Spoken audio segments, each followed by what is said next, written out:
Hello and welcome to the PMA tutorial for darkroom introduction. My name's Rory, I'm one of the TOs here alongside Arma, and I'm going to be showing you how to use an enlarger. Today we're just going to be focusing on making a really brief introduction to using the space, making sure that you know what to do, and then going on to making a contact sheet for 35mm film. In future videos we'll be going more in depth on how to swap over your lenses for different formats, but right now let's just get into it. Okay, so when you walk into the darkroom you should see something like this.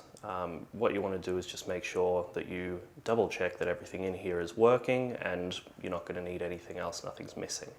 All of the booths in the upstairs darkroom should basically look like this. So you've got LPL enlarger with a color head.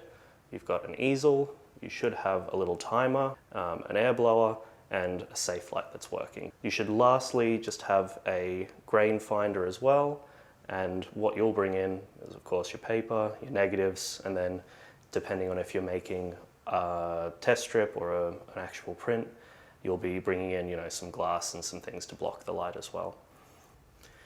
So the first thing that you're going to come to here, and you want to make sure is working correctly, is your enlarger timer. If you've ever been into a darkroom before, you've probably used something pretty much exactly the same as this. There are only a couple of common models.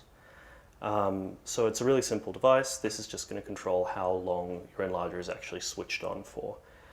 Basically on the enlarger timer, you've just got 4 buttons and they're all pretty straightforward. So these two up here will either increase or decrease your exposure time. Under 10 seconds, they're going to increase it in increments of 1/10 of a second. But if you hold it down, it'll start automatically increasing in time. And once you go above 10 seconds, it's going to be increasing in second increments. So that's pretty straightforward. Your other 2 buttons are your focusing button, which is just basically going to latch the light on or off. So hit it once, light comes on, hit it again, light comes off. That's not connected into any other sort of like timing, so as long as this button is hit, the light is going to come on. And then bottom right, you've got your exposure button. And basically, that's the one that's indented. You should be able to feel it by touch, but that is going to start the timer. And you can see it counting down. Once it reaches 0, it's going to switch the light back off. So basically this allows you to be very precise with the amount of time that you're exposing for. The one thing you want to keep in mind when you're making an exposure is to make sure that when you're ready to go, you hit the exposure button and not the timer button. Because once you've done that, you have no idea how long you've actually exposed for. So you're just going to have to make another print or another test strip. You've wasted that paper, unfortunately. So pretty much as is, less time, more time, latch on, latch off, and then expose. The first thing you want to do when you come into a new darkroom booth is make sure that your color channels are set to the correct settings for what you're going to be printing. And if you're just starting out, the way to do that is adjust each of these knobs on the side and make sure that your cyan and yellow channels are both set to 0 and your magenta is set to 30. I'll explain more about why that needs to happen later, but I'll throw up the graph here. What that's going to do is allow you to set your different contrast grades. So if you have those set to something different, or someone's come in between when you were last printing and now and switched to something else, your prints are going to be different, and that's going to really throw out your timing and everything else. Next, make sure that you've got a negative holder in your enlarger. You operate the lock on that by opening this little lever on the side, pulling it out, then locking it back down. Whenever you go to make an exposure, make sure that the negative carrier is fully inserted and locked, because if it isn't, and you turn it on, you're going to spill light everywhere and ruin your entire exposure and any paper that you have sitting out as well. Lock that back down. Next, you're going to want to start setting your head height and focusing. The height of the head is just set by rotating this knob at the back and moving the head up or down.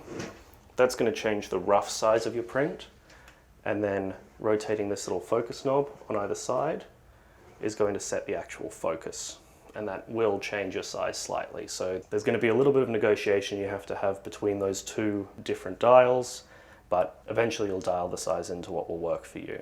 Now that you've got your settings correct on your enlarger head, and the size is also what you need, we can move on to setting up to print. Okay, now that we're ready to print, let's just go through all the bits and pieces we're going to need to make a good, successful print. So when you're in the darkroom, you should make sure that you've got a pair of scissors, a grain finder, which will look like this, or something like that.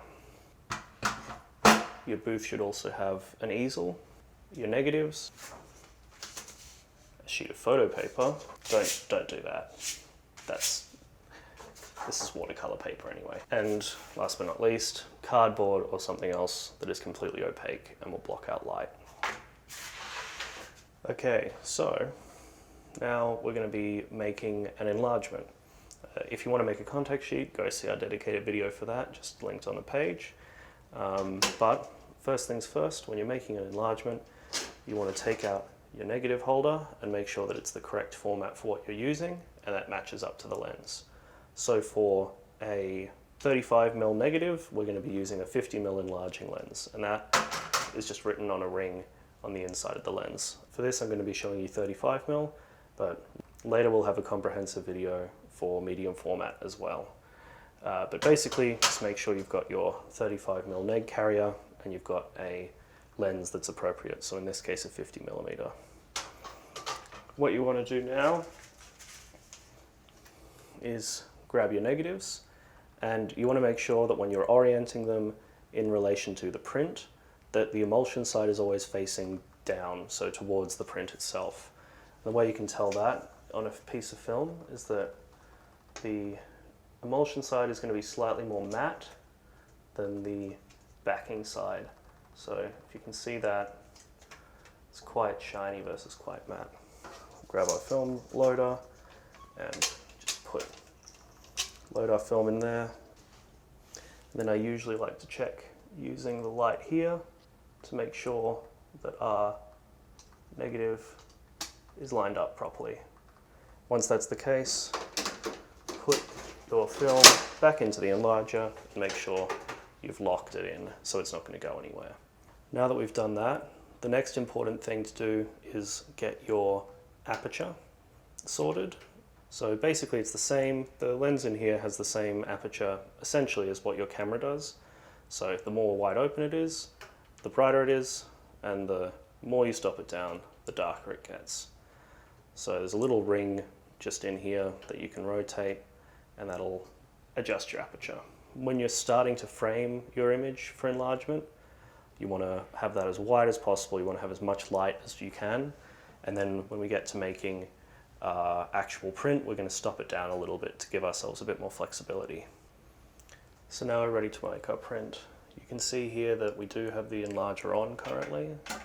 It's a little hard to show, but that's what we're looking at with our actual image. So we've got our enlarger on, and the next step is to make sure that we are printing the size that we want to be printing. Once you pick your size, you do kind of have to lock it in, because once you move the head up or down, the image is going to get brighter or darker, and you're going to have to change your times and do all of your test strips all over again. So I'm just going to bring this down a bit, print it a bit smaller than our paper, so it's nice and bright. So we brought that down, now we focus it. That's looking good to my eye. And then we're going to grab our focus loop and place it generally somewhere in the center of the image. And we're going to look through it and slowly and in tiny increments just adjust the focus knob until everything is as sharp as possible. So with a grain finder, you're not actually looking to see if the image you took is blurry or not from like motion blur or something like that, or maybe out of focus when you actually took the image in the camera. What you're looking at is focusing on the actual grain of the film. So now that you've got your image focused and you're ready to print, just turn off the enlarger and make sure you ratchet down your aperture a couple of stops. So that's a couple of clicks. Then you're going to put your test strip, which you've just cut from a larger piece of paper, into probably around about the middle of your exposure. or generally somewhere that'll give a good indication of the main areas that you want properly exposed. Then what you're going to do is set your timer to something around 3-4 seconds, and you're going to get your paper box or anything basically opaque, that's all you need, and you're just going to put it over most of your test strip and just leaving, you know, a couple of centimeters at the end, and you're going to hit the timer. It's going to go on. Excellent. And you're just going to move across that same distance and keep going.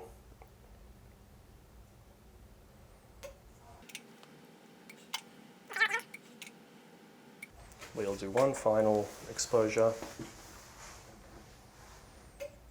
and you're good to go. Now you just want to process this in the darkroom, and then you're going to get an idea of what your final exposure is going to be. So, you've done your test strip, you know exactly what time you're going to need. 20 seconds. So now you're ready to make your final print.